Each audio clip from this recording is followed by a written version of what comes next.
યોગેશ જાદવાની સામે ફરિયાદ થઈ છે। અપાર્ટમેન્ટમાં પાર્કિંગની માથાકૂટમાં પોલીસ ફરિયાદ નોંધાઈ।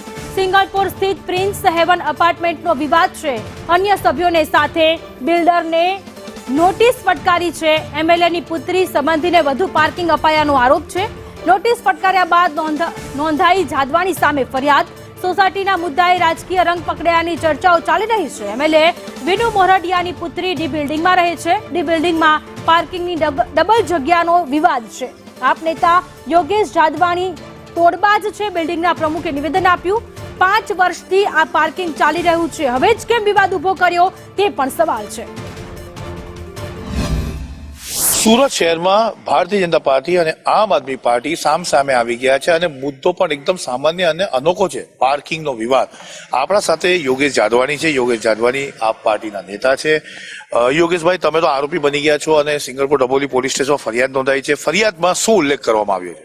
પહેલી વાત તો આ જે મેટર છે, જે મુદ્દો છે, એ સબ જ્યુડિશિયલ મેટર છે કે જે ધારાસભ્ય છે અને આ બિલ્ડર છે, આ બંને મિત્ર છે અને મારા જાણવા મુજબ જે જાણકારી મને મળી છે એ પ્રમાણે ધારાસભ્યનું આ સાઈડમાં રોકાણ છે।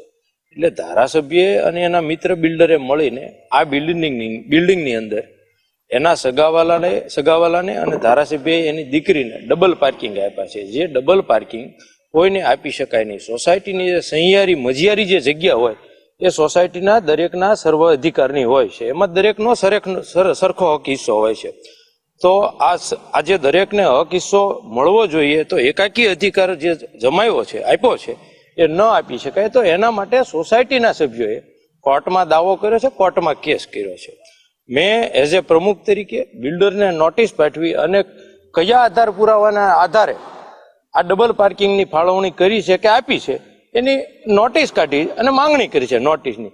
તો ધારાસભ્યશ્રીને આ વાત કદાચ નહીં ગમી હોય એટલે ધારાસભ્યશ્રીએ સબ જ્યુડિશિયલ મેટર ચાલતી હોવાથી ત્યાં ધારાસભ્યશ્રી એ ડબલ પાર્કિંગ વાળા કે બિલ્ડર કોર્ટમાં નથી જતા।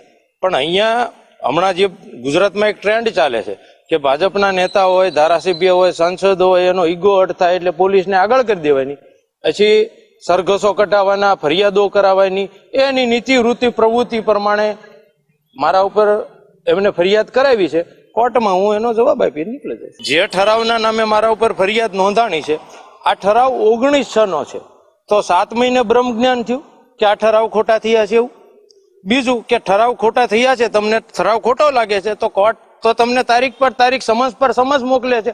તો કોર્ટમાં મેટર ચાલે છે, ત્યાં તમે પક્ષકાર છો, તો ત્યાં જઈને કોર્ટમાં જઈને કહો ને કે આ ઠરાવ ખોટો થયેલો છે, અહીંયા પોલીસ સ્ટેશને શું જવાની જરૂર છે? આ 80% સભ્યો સાથે જે છેતરપિંડી કરી છે એ છેતરપિંડીના ન્યાય માટે સભ્યો કોર્ટમાં ગયા છે અને કોર્ટ એને સાચા હશે અને પાસે પુરાવા છે એટલે ન્યાય આપશે। તો તમારી સામે છે કે એક સોસાયટીની પાર્કિંગનો વિવાદ છે અને એમએલએ વિનુ મોરડિયાની પુત્રી પણ આ જ બિલ્ડિંગમાં રહે છે। ડબલ પાર્કિંગને લઈને આ મુદ્દો ગરમાયો છે અને રાજકારણ સીધું સામે આવ્યું છે। સિંગલપુર ડભોલી પોલીસ સ્ટેશનના અંદર આ બાબતે સત્તાવાર રીતે યોગેશ જાદવાની જે આપના નેતા તેના સામે ફોજદારી પર દાખલ કરી દેવામાં આવી છે। કેમેરા પર્સન ભૂષણ ચૌધરી સાથે આઝમ સાથે સંદેશ ન્યૂઝ, સુરત।